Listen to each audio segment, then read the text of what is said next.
Assalamualaikum warahmatullahi wabarakatuh. Selamat datang di Teman Mimpi Abu Nawas, tempat berkumpulnya kisah-kisah lucu, unik, dan penuh hikmah dari sang legenda cerdik Abu Nawas. Saat itu Abu Nawas baru saja pulang dari istana setelah dipanggil Baginda. Ia tidak langsung pulang ke rumah, melainkan berjalan-jalan lebih dahulu ke perkampungan orang-orang Baduy. Ini memang sudah menjadi kebiasaan Abu Nawas yang suka mempelajari adat istiadat orang-orang Baduy. Pada suatu perkampungan, Abu Nawas sempat melihat sebuah rumah besar yang dari luar terdengar suara bingar-bingar seperti suara kerumunan puluhan orang. Abu Nawas tertarik, ingin melihat untuk apa orang-orang Baduy berkumpul di sana. Ternyata di rumah besar itu adalah tempat orang Baduy menjual bubur haris, yaitu bubur khas makanan para petani. Tapi Abu Nawas tidak segera masuk ke rumah besar itu. Merasa lelah dan ingin beristirahat, maka ia terus berjalan ke arah pinggiran desa. Abu Nawas beristirahat di bawah sebatang pohon rindang. Ia merasa hawa di situ amat sejuk dan segar, sehingga tidak berapa lama kemudian mengantuk dan tertidur di bawah pohon. Abu Nawas tak tahu berapa lama ia tertidur. Tahu-tahu ia merasa dilempar ke atas lantai tanah. Brak! Ia pun tergagap bangun. Kurang ajar, siapa yang melemparku? Tanyanya heran sembari menengok ke kanan kiri. Ternyata ia berada di sebuah ruangan pengap berjeruji besi seperti penjara. "Hai, keluarkan aku. Kenapa aku dipenjara di sini?" Tidak berapa lama kemudian muncul seorang Baduy bertubuh besar. Abu Nawas memperhatikan dengan seksama. Ia ingat orang inilah yang menjual bubur haris di rumah besar di tengah desa. "Jangan teriak-teriak, cepat makan ini," kata orang sembari menyodorkan piring ke lubang ruangan. Abu Nawas tidak segera makan. "Mengapa aku di penjara? Kau akan kami sembelih dan akan kami jadikan campuran bubur haris." "Hah? Jadi yang kau jual di tengah desa itu bubur manusia?" "Tepat. Itulah makanan favorit kesukaan kami." "Kami? Jadi kalian sekampung suka makanan daging manusia?" "Iya, termasuk dagingmu. Sebab besok pagi kau akan kami sembelih." "Sejak kapan kalian makan daging manusia?" "Oh, sejak lama. Setidaknya sebulan sekali kami makan daging manusia." "Dari mana saja kalian dapatkan daging manusia?" "Kami tidak mencari kemana-mana. Hanya setiap kali ada orang masuk atau lewat di desa kami, pasti kami tangkap dan akhirnya kami sembelih untuk dijadikan bubur." Abu Nawas diam sejenak.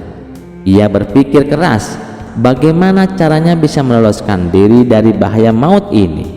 Ia merasa heran, kenapa Baginda tidak mengetahui bahwa di wilayah kekuasaannya ada kanibalisme, ada manusia makan manusia. Barangkali para menteri hanya melaporkan hal-hal yang baik-baik saja. Mereka tidak mau bekerja keras untuk memeriksa keadaan penduduk, pikir Abu Nawas. Baginda harus mengetahui hal seperti ini secara langsung, kalau perlu setelah memberi makan berupa bubur. Baduy itu langsung meninggalkan Abu Nawas. Abu Nawas tentu saja tak berani makan bubur itu. Jangan-jangan bubur itu adalah bubur manusia. Ia menahan lapar semalam, tak tidur. Tubuhnya yang kurus makin menipis kurus. Esok harinya Baduy itu datang lagi. "Bersiaplah, sebentar lagi kau akan mati."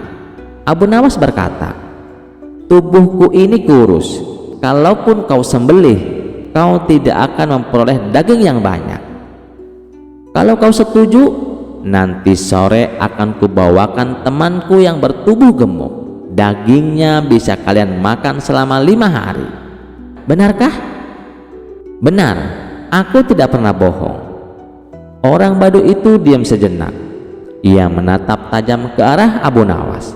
Entah kenapa, akhirnya orang Baduy itu mempercayai dan melepaskan Abu Nawas. Abu Nawas langsung pergi ke istana menghadap Baginda. Setelah berbasa-basi, maka Baginda bertanya kepada Abu Nawas, "Ada apa, Abu Nawas? Kau datang tanpa kupanggil." "Ampun tuanku, hamba baru saja pulang dari suatu desa yang aneh." "Desa aneh? Apa keanehannya?" "Di desa tersebut ada orang menjual bubur haris yang khas dan sangat lezat. Di samping itu, hawa di desa itu benar-benar sejuk dan segar. Aku ingin berkunjung ke desa itu. Pengawal, siapkan pasukan." "Ampun tuanku, jangan membawa banyak pengawal. Tuanku harus menyamar jadi orang biasa. Tapi ini demi keselamatanku sebagai seorang raja." "Ampun tuanku, jika bawa-bawa tentara, maka orang sedesa akan ketakutan dan tuanku tak akan dapat melihat orang menjual bubur khas itu." "Baiklah, kapan kita berangkat?" "Sekarang juga tuanku, supaya nanti sore kita sudah datang di perkampungan itu." Demikianlah Baginda dengan menyamar sebagai orang biasa mengikuti Abu Nawas ke perkampungan orang-orang Baduy kanibal. Abu Nawas mengajak Baginda masuk ke rumah besar tempat orang-orang makan bubur. Di sana mereka membeli bubur. Baginda memakan bubur itu dengan lahapnya. "Betul katamu, bubur ini memang lezat," kata Baginda setelah makan. "Kenapa buburmu tidak kau makan, Abu Nawas?" "Hamba masih kenyang Baginda," kata Abu Nawas sambil melirik dan berkedip ke arah penjual bubur. Setelah makan, Baginda diajak ke tempat pohon rindang yang hawanya sejuk. "Betul juga katamu, di sini hawanya memang sejuk dan segar." Aku kok ngantuk sekali," kata Baginda. "Tunggu tuanku, jangan tidur dulu. Hamba pamit, mau buang air kecil di semak belukar sana." "Baik, pergilah Abu Nawas." Baru saja Abu Nawas melangkah pergi, Baginda sudah tertidur. Tapi ia segera terbangun lagi ketika mendengar suara bentakan keras. "Hai orang gendut, cepat bangun, atau kamu kami sembelih di tempat ini." Ternyata Baduy penjual bubur sudah berada di belakang Baginda dengan pedang yang mengarah ke leher Baginda. "Apa-apaan ini?" protes Baginda.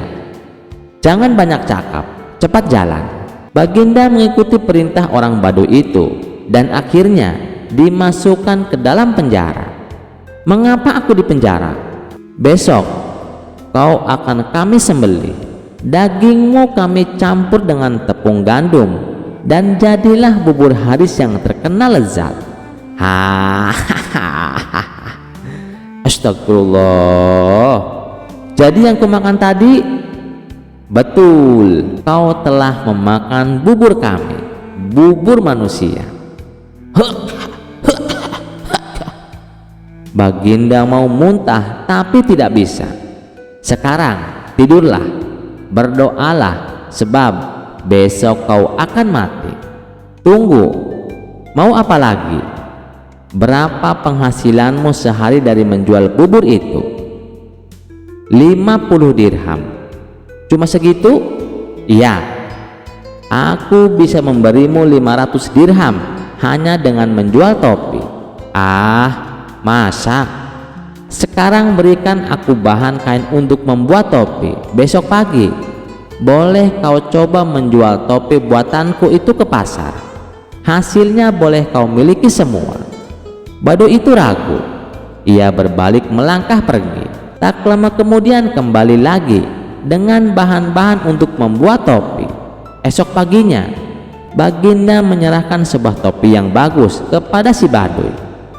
Baginda berpesan, jualah topi ini kepada Menteri Farhan di istana Baghdad. Baduy itu menuruti saran Baginda. Menteri Farhan terkejut saat melihat seorang Baduy datang menemuinya. "Kau mau apa?" tanya Farhan. "Menjual topi ini." Farhan melirik. Topi itu memang bagus. Ia mencoba memeriksanya dan alangkah terkejutnya ketika melihat hiasan berupa huruf-huruf yang maknanya adalah surat dari Baginda yang ditujukan kepada dirinya. "Berapa harga topi ini?" 500 dirham, tak boleh kurang." "Baik, aku beli." Baduy itu langsung pulang dengan wajah ceria. Sama sekali ia tak tahu jika Farhan telah mengutus seorang prajurit untuk mengikuti langkahnya. Siangnya, prajurit itu datang lagi ke istana dengan melaporkan lokasi perkampungan si penjual bubur. Farhan cepat bertindak sesuai pesan di surat Baginda. 1000 orang tentara bersenjata lengkap dibawa ke perkampungan itu. Semua orang Baduy di kampung itu ditangkapi, sementara Baginda berhasil diselamatkan. "Untung kau bertindak cepat, terlambat sedikit saja aku sudah jadi bubur," kata Baginda kepada Farhan. "Semua ini gara-gara Abu Nawas, Baginda," kata Farhan. "Benar, tapi juga salahmu. Kau tak pernah memeriksa perkampungan ini bahwa penghuninya adalah orang-orang kanibal. Bagaimanapun, Abu Nawas harus dihukum." "Ya, itu pasti." "Hukuman mati," sahut Farhan. "Hukuman mati? Ya, kita coba. Apakah dia bisa meloloskan diri?" sahut Baginda. Cerita selanjutnya. Pada suatu pagi, di tengah hiruk-pikuk pasar Baghdad yang ramai oleh teriakan pedagang dan suara ayam jago yang tersesat, Abu Nawas melenggang santai sambil menawar seikat bawang merah. "Wahai pedagang bawang," kata Abu Nawas, "bawangmu ini lebih banyak kulitnya daripada isinya. Apakah ini bawang atau kertas yang dibentuk bulat?" Tawa pun meledak dari para pembeli yang lain. Si pedagang hanya geleng-geleng kepalanya sambil tersenyum kecut. Tapi sebelum sempat Abu Nawas menawar lebih jauh, tiba-tiba langit menjadi gelap sesaat dan angin wangi semerbak menyeruak dari arah utara. Di tengah pasar muncullah sosok bercahaya dengan jubah emas berkilauan dan mahkota permata di kepala. "Aku adalah Dewa Rezeki," suaranya menggema seperti petir. Semua orang berlutut, tapi tidak Abu Nawas. Ia justru mendekat sambil berkata, "Kalau engkau benar Dewa Rezeki, bolehkah aku minta sepiring kebab dulu? Karena perutku sangat lapar pagi ini." Dewa Rezeki tersenyum lalu mengangkat tangannya. "Wahai Abu Nawas," ucap Dewa Rezeki, "jika kau mau, seluruh Baghdad bisa menjadi milikmu. Istana, dayang-dayang, taman yang tidak pernah layu, bahkan anggur yang mengalir dari mata air." Mata para penduduk melebar. Beberapa bahkan sudah berlutut di dekat kaki Abu Nawas, berharap rezeki ikut menetes. Namun Abu Nawas hanya menggaruk kepalanya yang tidak gatal, lalu berkata, "Wah, banyak juga ya, tapi bolehkah aku bertanya sesuatu, wahai dewa?" "Silakan, wahai manusia bijak," jawab sang dewa. Abu Nawas duduk di atas karung beras sambil berkata, "Kalau semua orang bisa punya istana, apa gunanya jadi raja? Kalau semua punya emas, apakah tukang becak akan berhenti menarik becak? Atau justru mulai membeli becak emas? Bukankah rezeki sejati itu bukan apa yang kita genggam, tapi apa yang bisa kita syukuri?" Dewa Rezeki terdiam sejenak. Abu Nawas melanjutkan, "Saya pernah makan roti kering dengan segelas air, tapi karena bersama istri saya yang cerewet dan setia, rasanya seperti pesta kerajaan. Tapi saya juga pernah melihat saudagar kaya menangis karena tak bisa tidur nyenyak." "Lalu engkau ingin apa dariku?" tanya sang dewa. Abu Nawas tersenyum lebar. Berikan aku kemampuan untuk tetap tertawa walaupun kantongku kosong, dan berikan orang-orang di sekitarku hati yang lapang meski dapurnya belum ngebul. Dewa Rejeki tertawa lebar. Engkau memang berbeda dari manusia kebanyakan, wahai Abu Nawas. Kau tidak meminta kekayaan, tapi kau telah memilikinya. Dan tiba-tiba semuanya menghilang, koin dan permata semuanya lenyap. Tapi anehnya, para pedagang di pasar justru merasa lebih ringan hari ini. Mereka mulai memberi potongan harga tanpa diminta. Tukang roti memberi 2 roti untuk 1 koin. Bahkan si pedagang bawang tadi memberinya seikat bawang secara cuma-cuma. Mereka semua merasa cukup. Abu Nawas pulang hari itu tanpa membawa emas atau permata, tapi seluruh kota Baghdad berbicara tentang kisahnya. Anak-anak menirukan gaya bicaranya, dan orang tua mengulang ceritanya di warung kopi, dan para saudagar mulai menghitung rezeki bukan dari harta, tapi dari tawa di rumah mereka. Moral dari kisah ini, rezeki bukanlah apa yang kau timbun, tapi apa yang bisa kau bagi, bahkan jika itu hanya senyuman. Kisah selanjutnya. Di suatu pagi yang cerah di kota Baghdad, suasana istana tampak lebih tegang dari biasanya. Baginda Raja duduk di singgasananya dengan alis berkerut. Ia baru saja mendengar kabar dari beberapa pejabatnya bahwa rakyat mulai mengeluh karena Abu Nawas selalu lolos dari hukuman. Bahkan ketika membuat keonaran kecil, banyak yang merasa bahwa Abu Nawas diperlakukan terlalu istimewa. Sudah cukup, ujar sang raja dengan nada kesal. Abu Nawas terlalu bebas. Kali ini aku akan menjualnya di pasar. Para menteri yang mendengarnya saling berpandangan. Menjual manusia? Bahkan itu Abu Nawas. Tapi tidak satu pun berani membantah ide raja. Maka diutuslah pengawal untuk menangkap Abu Nawas. Abu Nawas yang saat itu tengah duduk santai di depan rumahnya sambil mengelus janggutnya tampak tenang ketika para pengawal mendekat. Abu Nawas, kau dipanggil raja, kata salah satu pengawal. Abu Nawas menyeringai. Ia pun langsung bergegas ke istana. Benar saja, sesampainya di istana, Baginda Raja berkata, Abu Nawas, kau akan kujual di pasar, biar kau tahu rasanya menjadi budak. Abu Nawas mengangguk tenang. Baiklah tuanku, asal harganya cocok dan tempatnya teduh. Raja makin kesal. Ia memerintah agar Abu Nawas diikat dan dibawa ke pasar esok pagi. Keesokan harinya, pasar Baghdad penuh sesak. Kabar tentang raja menjual Abu Nawas telah menyebar ke seluruh kota. Warga berkumpul dengan rasa penasaran. Pedagang, petani, pengemis, bahkan bangsawan berdatangan. Sang juru lelang dengan suara lantang membuka acara. Hadirin sekalian, hari ini atas perintah raja, kita akan melelang seorang budak istimewa, cerdas, licik, jenaka, dan sedikit menyebalkan. Inilah dia, Abu Nawas. Abu Nawas pun berdiri di atas panggung kecil, tangannya terikat, tapi tetap senyum lebar. Ia melambaikan tangan ke kerumunan seolah artis terkenal. Siapa yang mau menawar? Teriak juru lelang. Seorang saudagar kaya mengangkat tangan. 50 dinar emas.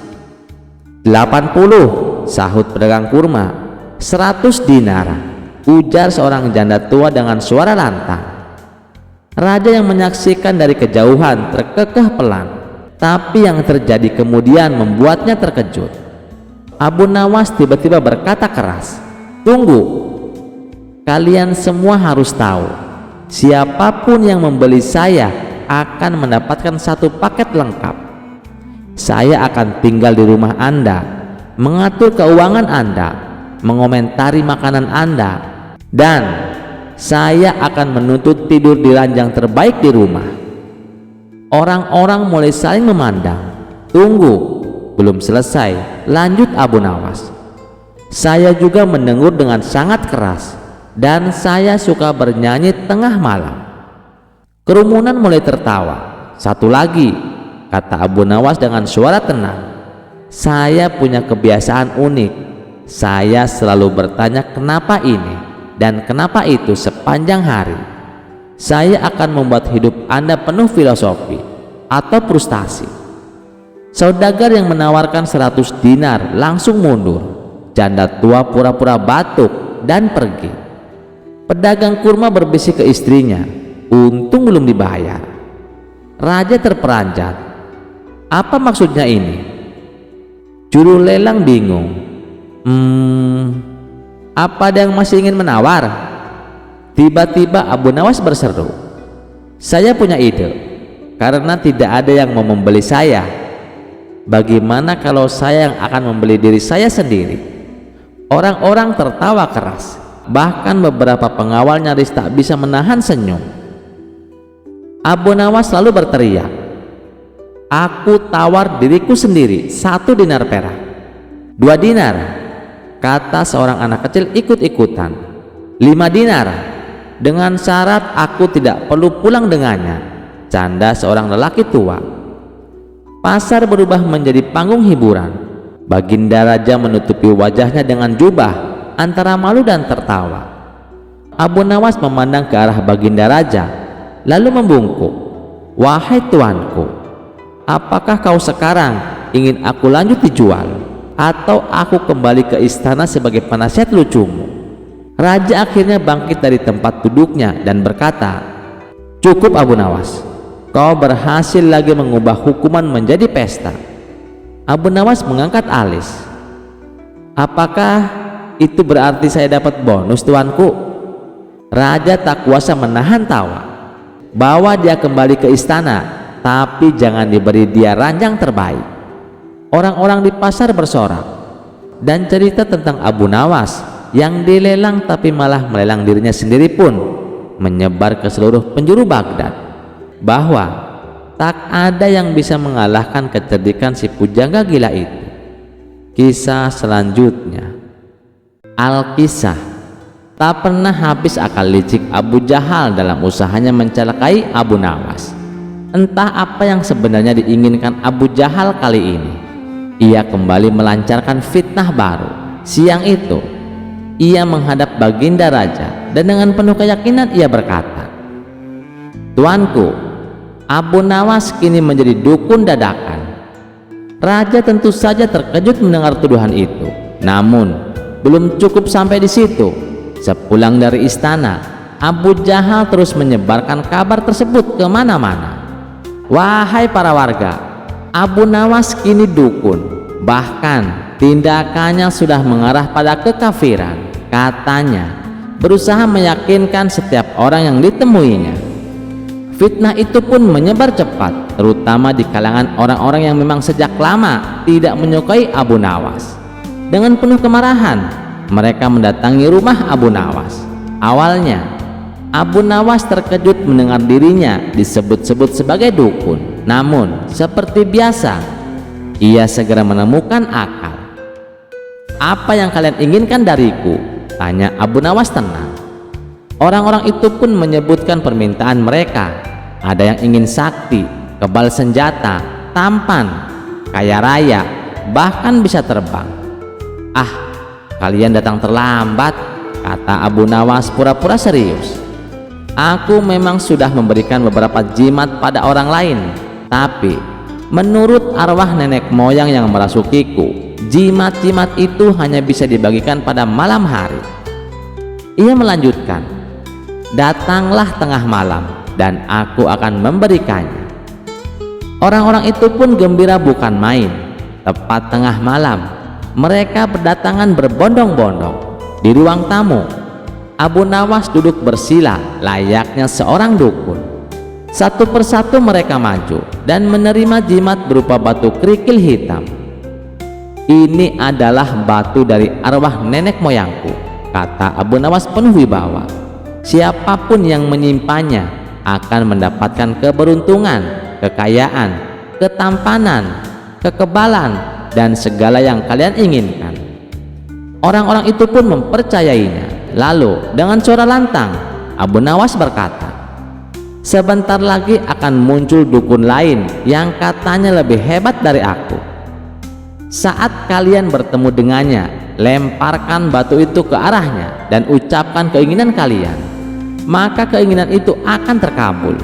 Mendengar penjelasan itu, mereka pun menggenggam erat batu hitam di tangan masing-masing, siap mewujudkan impian mereka.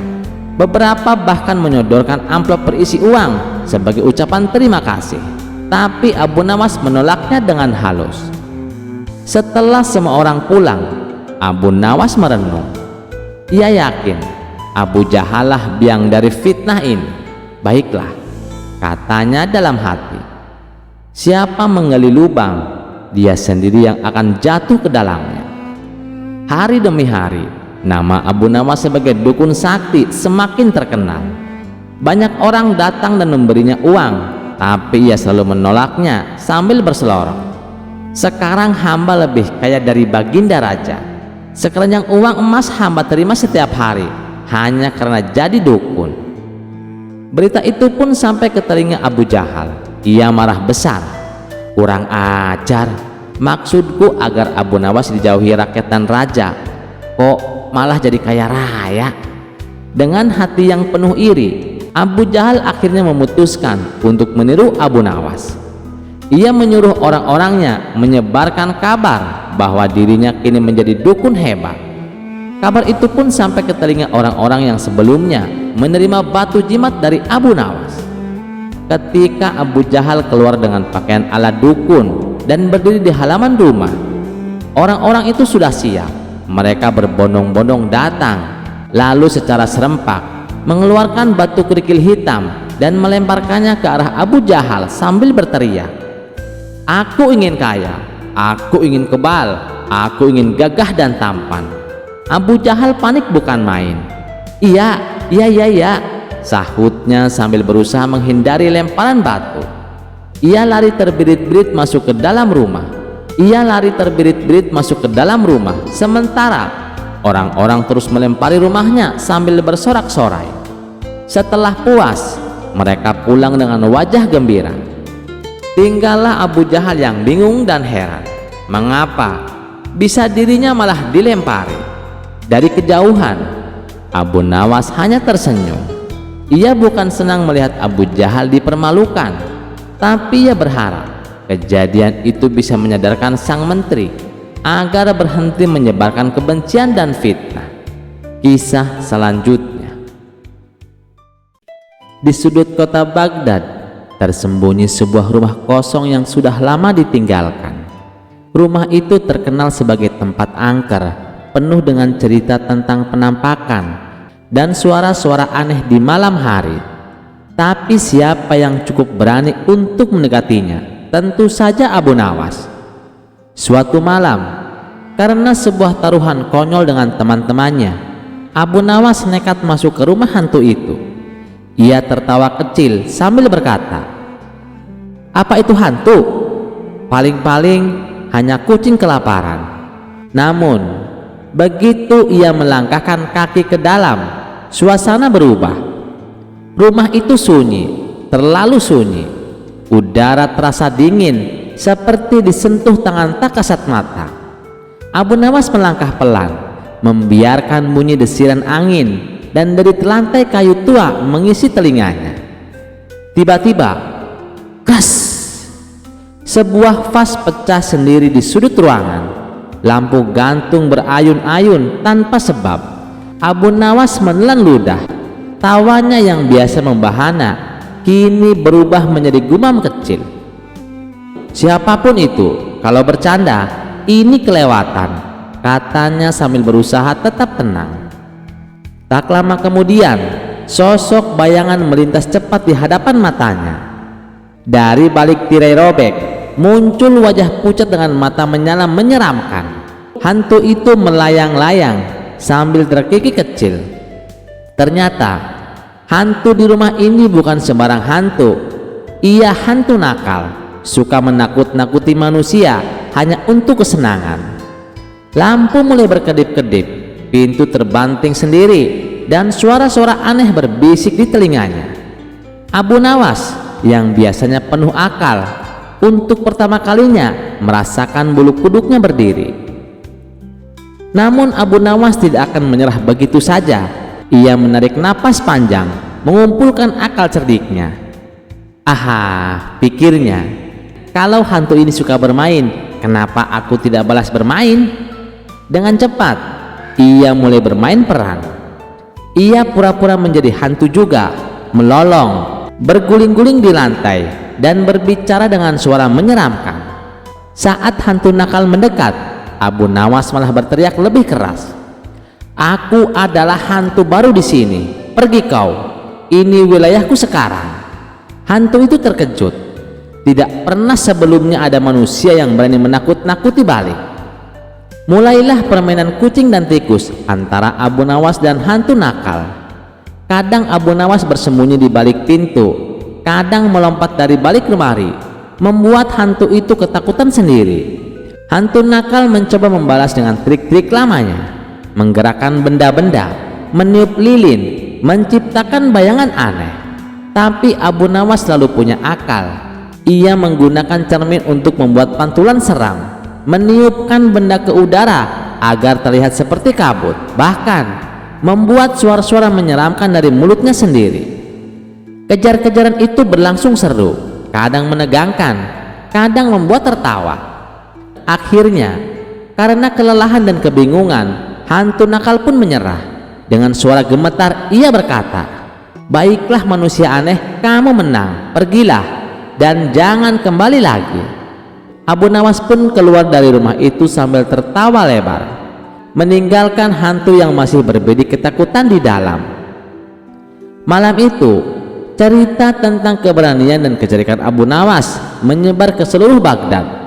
Tidak hanya manusia, bahkan hantu pun akhirnya menyerah di hadapan akal cerdas Abu Nawas. Karena di dunia ini, rupanya bukan hanya manusia yang bisa dikerjain, hantu pun juga bisa. Kisah selanjutnya. Suatu hari nasib buruk menimpa Abu Nawas.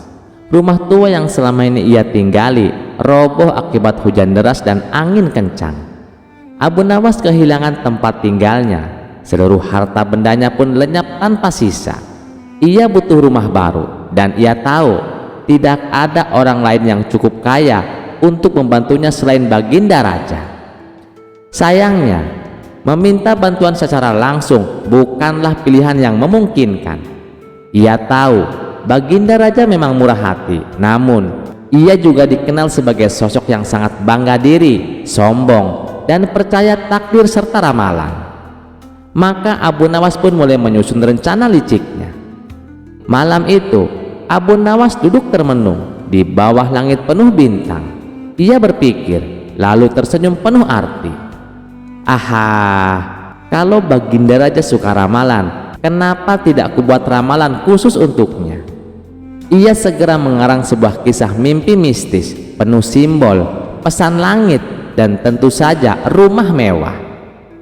Keesokan harinya, dengan jubah compang-camping tapi gaya berjalan bak bangsawan, Abu Nawas masuk ke istana. Ia berpura terengah-engah, seakan baru terbangun dari mimpi panjang yang mengguncang hidupnya. "Wahai Baginda Raja," kata Abu Nawas dengan suara berat dan penuh drama, "aku datang membawa kabar dari langit." Sultan yang tengah bersantai mendongkak penasaran. "Apa maksudmu, Abu Nawas?" Abu Nawas melanjutkan, "Maaf Baginda, semalam aku bermimpi didatangi 7 malaikat dan 1 jin penjaga takdir. Mereka berkata bahwa keberlangsungan kerajaanmu bergantung pada sebuah rumah megah yang dibangun sesuai kemuliaan namamu." Sultan terbelalak. "Rumah? Benar Baginda, rumah itu harus dibangun dengan taman yang menghadap ke arah matahari terbit. Tiangnya dari kayu cedar pilihan dan jendelanya menghadap ke arah bintang keberuntunganmu, Buruj Al-Mu'azzam. Jika tidak, wahai Baginda, rezekimu akan menurun dan kerajaan bisa kehilangan kejayaan." Abu Nawas menghela napas dalam-dalam, lalu menatap lurus pada Baginda Raja. Dan anehnya, rumah itu bukan untuk Baginda, melainkan harus dibangun untuk seorang wakil rakyat yang mewakili kebijaksanaan dan kecerdikan bangsa.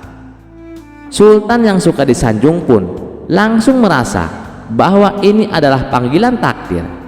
Dan orang itu yang kau maksud adalah dirimu sendiri, Abu Nawas? Tanya Baginda Raja. Aku tidak berani berkata begitu, Baginda, jawab Abu Nawas sambil menunduk rendah. Namun dalam mimpi itu, Baginda, malaikat menyebut namaku 3 kali. Baginda terpesona. Dalam benaknya, mimpi itu bukan hanya ramalan, itu adalah perintah langit. Ia merasa bangga, bahkan surga mempercayainya untuk menjaga takdir kerajaan melalui pembangunan rumah mewah untuk Abu Nawas. Baiklah, kata Baginda mantap, panggil arsitek terbaik. Baiklah, kata Baginda mantap, panggil arsitek terbaik, bangun rumah sebagaimana yang digambarkan Abu Nawas. Abu Nawas pura-pura menolak, lalu dengan berat hati menerima takdir tersebut. Dalam hatinya ia menarik kegirangan. Beberapa bulan kemudian, rumah baru yang megah berdiri indah di pinggir sungai dengan taman rapih, pilar tinggi, dan jendela-jendela indah menghadap ke arah bintang keberuntungan. Abu Nawas tinggal di dalamnya dengan nyaman tanpa mengeluarkan 1 keping pun uang. Dan Baginda Raja, ia masih tersenyum bangga mengira dirinya telah menyelamatkan nasib kerajaan. Masyarakat Baghdad pun hanya bisa menggeleng-geleng kepala sambil berkata, Abu Nawas lagi-lagi menang. Dan yang ia tipu kali ini tidak lain adalah sang penguasa sendiri. Kisah ini kembali membuktikan bahwa kecerdikan dapat mengalahkan kekuasaan. Dengan 1 mimpi palsu dan sejuta kepandaian, Abu Nawas berhasil mendapatkan rumah mewah tanpa harus membayar. Sementara Baginda Raja yang terlalu percaya pada mimpi dan sanjungan menjadi korban dari permainan sang penipu ulung. Apakah Abu Nawas akan terus berhasil dengan tipu dayanya? Mari kita simak kisah selanjutnya. Dikisahkan suatu hari Abu Nawas dipanggil ke istana. Saat memasuki istana, Abu Nawas dihebohkan para pejabat kerajaan sudah berkumpul dengan wajah tegang di ruang utama istana. Ada apa ini? Apa yang terjadi? Tanya Abu Nawas. Salah satu penasehat mendekat dan berbisik, Abu Nawas, ini darurat. Baginda Raja sekarat. Mendengar itu, senyum Abu Nawas perlahan memudar. Ia melangkah ke ruang peraduan raja dan terkejut melihat sang baginda terbaring lemah. Tubuhnya dingin seperti salju, wajahnya pucat, dan suaranya nyaris tak terdengar. Hanya matanya yang terbuka menatap kosong ke langit-langit. Tabib, penyihir istana, dan para ulama sudah mencoba segalanya, tapi hasilnya nihil. Timpal penasehat yang lain. Apa penyebabnya? Tanya Abu Nawas serius. Salah satu tabib menjawab pelan, sebuah kutukan kuno dilemparkan oleh seorang dukun sakti yang tersinggung oleh raja dalam debat terbuka. Ia menyimpan dendam dan mengutuk Baginda secara halus tapi mematikan. Tak ada obat untuk ini, sambungnya. Abu Nawas hanya tersenyum tipis lalu berbisik, kalau sihir yang menanam, maka akal yang akan mencabutnya. Dalam hati ia menggumam, pasti dukun tua jelek itu lagi. Tak kapok-kapok juga main-main kutuk-kutukan. Pada malam harinya Abu Nawas bergerak cepat. Ia mengenakan jubah hitam lusuh, menyamar sebagai utusan istana. Dengan tongkat kayu tua dan langkah mengendap-endap, ia menuju hutan angker tempat sang dukun tinggal, di sebuah gubuk reot yang diselimuti kabut, yang dimana burung hantu pun ogah singgah. Ketibanya di sana, ia mengetuk pintu dengan pelan. Tok, tok, tok. Pintu terbuka dan keluarlah sang dukun. Rambut acak-acakan, mata menyala merah, dan mulutnya komat-kamit membaca mantra. "Apa kau datang untuk memohon belas kasihan?" tanya sang dukun dingin. Abu Nawas membungkuk rendah dengan suara pelan tapi meyakinkan. Ia berkata, "Bukan Dukun Agung, justru aku membawa kabar baik. Sang raja sangat berterima kasih atas kutukanmu. Semenjak itu beliau menjadi lebih tenang, bijak, bahkan katanya tidur lebih nyenyak dari sebelumnya." Sang dukun memicingkan mata. "Apa maksudmu?" "Beliau malah ingin memberikan hadiah emas dan jabatan penasihat kerajaan kepadamu, karena katanya kutukanmu membawa perubahan besar dalam dirinya." Sang dukun terdiam beberapa saat, lalu tertawa terbahak-bahak. "Apa? Jadi kutukanku malah membuatnya bahagia?" Dengan wajah merah padam, sang dukun mengangkat tangan dan berteriak, "Kalau begitu, aku cabut kutukannya, biar dia kembali ke sifat aslinya yang menyebalkan itu. Lihat apakah dia masih bisa tenang." Begitu mendengar itu, Abu Nawas buru-buru pamit dengan pura-pura panik, lalu melesat pulang ke istana. Dalam hati ia menyengir puas. "Terima kasih dukun, kau terlalu mudah dipancing." Keesokan harinya, raja bangun dari tidurnya. Tubuhnya mulai hangat, wajahnya cerah, dan suaranya kembali lantang. "Abu Nawas," panggilnya, "kemarilah sang penyelamatku." Abu Nawas datang dengan langkah ringan dan wajah kalem. Sang raja memeluk erat Abu Nawas. "Bukan sihir, tapi akalmu yang menyelamatkanku," katanya. Abu Nawas hanya tersenyum dan berkata, "Kadang yang kita butuhkan bukan pedang atau mantra, tapi satu kalimat yang tepat di waktu yang tepat." Kisah selanjutnya dikisahkan, Baginda Raja baru saja melantik hakim istana yang baru. Hakim tersebut terkenal jujur dan juga baik hati. Yang paling disukai Baginda dari hakim baru ini, ia gemar berburu di hutan seperti dirinya. Suatu hari di sela-sela waktu santai Baginda Raja, ia memanggil hakim baru tersebut untuk menghadapnya. "Bagaimana pekerjaanmu? Apakah ada kasus yang sulit diselesaikan?" tanya Baginda Raja. "Alhamdulillah Paduka, semua pekerjaan masih bisa saya atasi," jawab hakim istana. "Bagus, awas jangan main-main dengan jabatanmu.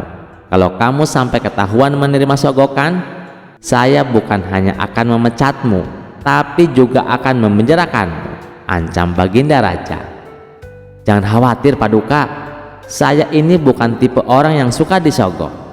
Malah saya justru membenci perbuatan itu. Saya ini kan sudah kaya Paduka, buat apa menerima sogokan? Bukankah Paduka tahu sendiri, gaji saya sebagai hakim sepenuhnya saya sumbangkan untuk fakir miskin," ujar hakim istana. "Baguslah, saya percaya padamu. Oh ya, saya dengar katanya kamu gemar berburu di hutan. Bagaimana kalau besok kita berburu bersama-sama?" ajak Baginda Raja. "Dengan senang hati wahai Paduka yang mulia, saya terima ajakan Paduka," balas hakim istana. "Baiklah, besok kita berangkat, tapi saya akan mengajak Abu Nawas," timpal Baginda Raja. Abu Nawas yang saat itu sedang cekcok dengan istrinya langsung menerima ajakan Baginda Raja. Dengan begitu, ia bisa menghindari omelan sang istri. Singkat cerita, Abu Nawas, hakim istana, dan Baginda Raja pergi meninggalkan istana. Ketiganya memulai perjalanan menuju hutan. "Abu Nawas, apa kamu punya saran? Hutan yang mana yang akan kita tuju?" tanya Baginda Raja. "Ada Paduka, hutan di seberang lautan. Di sana banyak hewan kijang, tapi hutan tersebut terkenal angker," jawab Abu Nawas. "Sama setan saja masa takut? Ayo kita ke sana," balas Baginda Raja. Ketiganya lalu menuju hutan yang terkenal angker. Saat akan memasuki hutan tersebut, Abu Nawas mulai merasakan aura mistis. "Paduka, apa Paduka yakin akan masuk ke dalamnya?" tanya Abu Nawas. "Tenang saja Abu Nawas, saya dan hakim istana sudah pengalaman keluar masuk ke dalam hutan," jawab Baginda Raja. Tidak berapa lama, tampak seekor kijang muncul di hadapan mereka. Baginda Raja dan hakim istana langsung mencabut anak panah dan membidiknya. Tapi sayang, bidikannya mereka meleset sehingga membuat kijang tersebut berlari ke tengah hutan. "Ayo kita kejar," teriak Baginda Raja. Mereka pun mengikuti arah larinya kijang. Sedang asik-asiknya mengejar hewan buruan, tiba-tiba muncul seekor harimau. Melihat ada mangsa di depannya, harimau itu langsung mengejarnya. Baginda Raja dan Abu Nawas serta hakim istana spontan kabur menghindari kejaran harimau. Setelah beberapa lama kemudian, akhirnya mereka bertiga pun selamat. Namun mereka dihadapkan permasalahan baru. Pasalnya, mereka tidak tahu arah jalan pulang. Mereka bertiga tersesat di tengah hutan yang angker. Baik Baginda Raja, hakim istana, dan Abu Nawas, mereka tidak tahu harus meminta tolong kepada siapa. Apalagi sudah mulai terlihat gelap di tengah situasi yang genting. Tiba-tiba entah datangnya dari mana, muncul kakek tua misterius yang berpakaian serba putih. "Kenapa kalian sampai ke tempat ini? Tahukah kalian kalau tempat ini sangat berbahaya?" tanya kakek tua tersebut. "Kami tersesat, kek. Apakah kakek bisa membantu kami?" kata Baginda Raja. "Aku bisa membantu kalian, tapi masing-masing dari kalian hanya dibatasi satu permintaan," balas kakek tua. Kemudian Baginda Raja mengungkapkan keinginannya. "Begini kek, saya ingin pulang ke istana. Saya ini adalah raja. Saya tidak ingin kehilangan istana saya," minta Baginda Raja. "Baiklah, keinginanmu saya kabulkan," jawab kakek tua. Seketika Baginda Raja langsung menghilang. Ia kini sudah berada di istananya, duduk di singgasana bersama sang permaisuri. "Syukurlah, akhirnya aku bisa kembali berada di sini," ucap Baginda Raja. "Sekarang giliranmu, apa permintaanmu?" tanya kakek tua kepada hakim istana. "Saya ini hakim istana, kek. Saya adalah hakim yang kaya raya. Saya ingin pulang ke rumah saya yang sangat megah. Saya tak mau kehilangan harta kekayaanku. Saya ingin secepatnya berkumpul dengan istri dan anak-anakku," minta hakim istana. "Baiklah, keinginanmu saya kabulkan," jawab kakek tua. Seketika hakim istana langsung menghilang. Ia kini berada di rumahnya yang megah, berkumpul dengan istri dan anak-anaknya. Kini tinggallah Abu Nawas seorang diri di dalam hutan. "Sekarang giliranmu, apa permintaanmu?" tanya kakek tua kepada Abu Nawas.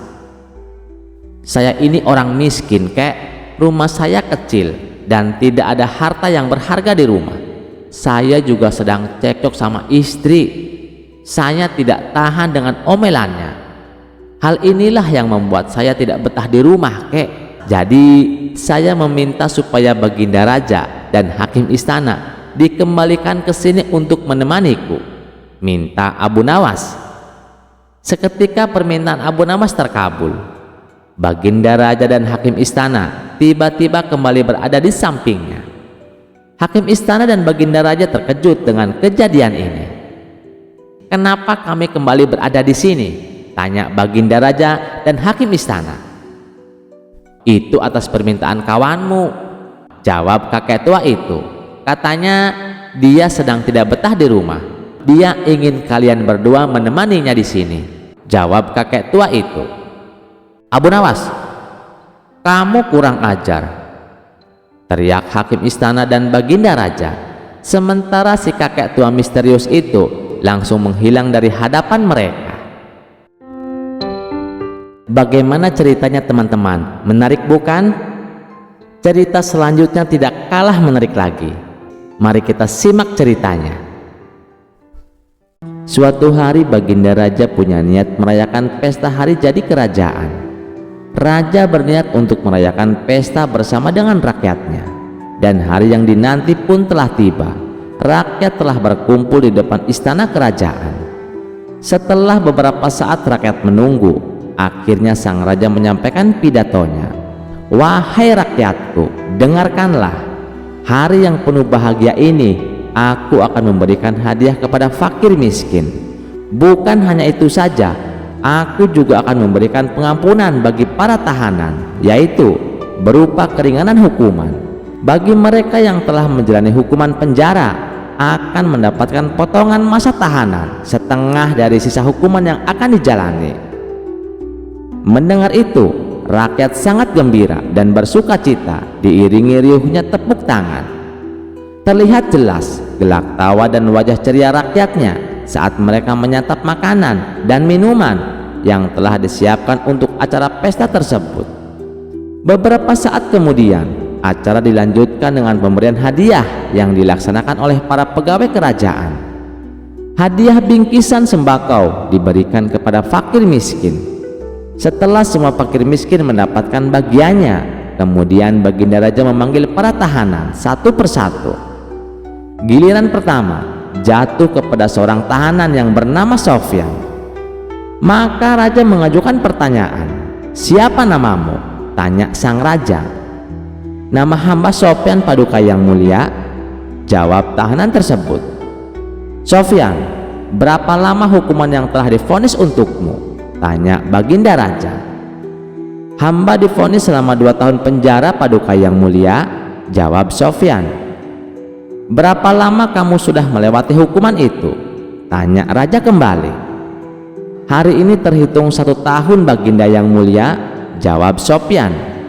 "Wahai Sofyan, ketahuilah, karena hari ini adalah hari bahagia untuk semua rakyat Baghdad, maka sisa hukumanmu yang tinggal setahun aku potong setengahnya. Jadi kamu hanya akan menjalani 6 bulan penjara," ujar Baginda Raja. "Terima kasih Paduka yang mulia," jawab Sofyan dengan penuh gembira. Selanjutnya tahanan kedua dipanggil menghadap Baginda Raja. "Siapa namamu?" tanya Baginda Raja. "Nama saya Ali Paduka yang mulia." "Wahai Ali, berapa tahun hukuman yang telah dijatuhkan kepadamu?" Dengan wajah sedih Ali pun menjawab, "Hamba divonis hukuman seumur hidup hamba Paduka yang mulia." Jawaban Ali membuat Baginda Raja bingung. Bagaimana cara memutuskannya, sedangkan ia sudah berjanji akan mengurangi setengah dari sisa hukuman yang akan dijalani. Akan tetapi Baginda Raja tidak tahu kapan Ali akan meninggal. Dalam kebingungan itu, tiba-tiba Baginda Raja teringat si cerdik Abu Nawas. Ia pasti bisa menyelesaikan masalah yang rumit ini. "Prajurit, panggil Abu Nawas ke istana secepatnya," perintah Baginda Raja. Tidak berapa lama, Abu Nawas yang juga ikut hadir di acara itu segera maju ke depan untuk menghadap Baginda Raja. "Wahai Abu Nawas, aku sebagai raja kalian harus bertindak adil terhadap keputusanku. Aku harus memberi keringanan hukuman kepada Ali. Namun, bagaimana aku tahu sisa umur Ali sekarang? Beri aku nasihat terbaikmu. Bagaimana cara mengampuni Ali terkait sisa masa tahanannya?" pinta sang raja. Sejenak Abu Nawas terdiam. Ia pun juga merasa bingung, sebab tidak ada seorang pun yang bisa tahu kematian orang lain. Jangankan kematian orang lain, kematiannya sendiri pun tidak akan bisa tahu, karena itu sudah menjadi rahasia Allah. Kemudian Abu Nawas memejamkan matanya. Setelah lama berpikir, tiba-tiba keluar ide cemerlang dari otak seorang Abu Nawas. "Saya tahu caranya Baginda yang mulia, itu mudah saja." Seketika Baginda Raja langsung kegirangan. "Apa itu caranya? Cepat katakan," desak Baginda Raja. "Paduka tahu kan cara berpuasa Nabi Daud?" tanya Abu Nawas. "Iya, saya tahu. Sehari berpuasa, sehari tidak." Sekarang puasa, besoknya tidak, besoknya puasa lagi, lalu besoknya lagi tidak puasa, dan seterusnya. Tapi apa hubungannya dengan solusi masalah ini? Tanya Baginda heran. Abu Nawas lalu menjelaskan, justru itu solusi yang tepat untuk Ali Baginda yang mulia. Sehari di penjara, sehari tidak, sekarang di penjara, besoknya tidak, dan begitu seterusnya. Hal ini berlaku sepanjang hidup Ali. Baginda Raja pun tertegun dengan solusi yang Abu Nawas jelaskan. Kamu memang benar-benar cerdas, Abu Nawas. Sebagai rasa terima kasihku, kamu akan saya kasih hadiah sekantong keping emas. Setelah acara pesta bubar, Abu Nawas pun pulang dengan membawa hadiah dari sang raja. Kisah selanjutnya. Pada suatu hari, raja mengundang Abu Nawas dan istrinya dalam acara jamuan makan malam megah, memperingati 50 tahun pernikahan raja dan ratu. Undangan itu begitu istimewa dan Abu Nawas tahu ia harus datang bersama istrinya, sang delima merah, wanita cantik bersahaja yang selalu mengenakan cadar. Aku ingin kau tampil anggun malam ini, istriku, kata Abu Nawas dengan lembut. Buatlah semua orang terkagum, tapi ingat, kecantikanmu adalah anugerah, bukan tontonan. Sang istri tersenyum manis, menuruti dengan anggun. Tak ada yang menyangka malam itu akan jadi awal dari kecanggungan besar di istana. Tibalah mereka di istana, suasana megah, meriah, dan penuh canda tawa. Raja yang biasanya dingin dan berwibawa langsung berdiri saat melihat Abu Nawas datang. Tapi jelas bukan Abu Nawas yang menarik perhatiannya. Mata raja terpaku pada istrinya. Acara pun berlangsung lancar hingga tiba-tiba angin malam bertiup kencang dan tanpa sengaja menerbangkan cadar istri Abu Nawas. Seketika semua terdiam. Wajah sang istri yang elok terpampang jelas. Para tamu terkesima, termasuk sang raja. Tapi cepat-cepat Abu Nawas menutupi wajah istrinya lagi. Dengan tenang ia berkata kepada raja, Baginda, apa yang akan Anda lakukan jika melihat harta karun milik orang lain bersinar terang di depan mata? Raja tersenyum kecil dan menunduk. Tentu saya tak akan mengambilnya. Abu Nawas mendekat lalu berbisik, itulah kenapa Baginda, harta seindah ini saya simpan rapat, karena yang tak punya hak seringkali tergoda untuk berbuat serakah. Raja tersentak malu, tapi ia masih menahan diri. Beberapa hari kemudian, raja menyampaikan keinginannya untuk berkunjung ke rumah Abu Nawas. Hatinya tak tenang. Pesona istri Abu Nawas telah menghantui Baginda raja. Walaupun tak berkata langsung, tapi gelagat raja jelas menandakan hasrat tersembunyi. Abu Nawas yang sudah curiga lalu berdiskusi bersama istrinya. Mereka menyusun rencana bukan untuk mempermalukan raja, tapi untuk menyadarkan dan mengajarkannya agar tak tergelincir oleh nafsu. Hari kunjungan tiba. Abu Nawas menyambut raja dan para pengawal dengan hangat. Di ruang tamu tersaji aneka kue cantik warna-warni dengan bentuk dan hiasan yang luar biasa menggoda. Silahkan Baginda, ucap Abu Nawas ramah. Ini semua buatan istri saya. Raja langsung menyantap. 1, 2, 3 hingga hampir semua dicicipi. Bentuknya berbeda-beda, ujar raja. Tapi rasanya hampir sama. Dari apa ini dibuat? Abu Nawas mendekat, lalu berbisik di telinga raja dengan senyum tajam. Dari labu Baginda. Bentuk boleh menipu mata, tapi rasa akan tetap sama. Sama seperti wanita, tak peduli secantik apa rupanya.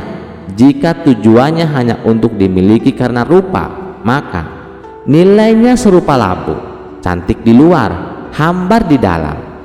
Raja tersentak, pipinya memerah, pandangannya kosong. Tiba-tiba semua rasa manis dari kue-kue itu berubah menjadi pahit. Ia meneguk air, lalu menunduk diam. "Maafkan saya Abu Nawas, saya telah berlebihan." Abu Nawas tersenyum tenang. "Saya hanya ingin Baginda tahu bahwa yang tampak indah belum tentu bisa dimiliki, dan yang bisa dimiliki belum tentu pantas diinginkan." Sejak saat itu, Raja Kapok menaksir istri Abu Nawas. Ia pun belajar menjaga mata dan hatinya dari niat yang tak pantas. Dan Abu Nawas, ia tetap menjadi penasihat yang setia, bukan hanya dengan kata-kata, tapi dengan pelajaran berbalut kebijaksanaan. Setiap kecantikan adalah anugerah, bukan milik umum. Kasih sudah mendengarkan cerita ini. Sampai jumpa di cerita selanjutnya. Jangan lupa like, share, dan subscribe channel Teman Mimpi. Wassalamualaikum warahmatullahi wabarakatuh.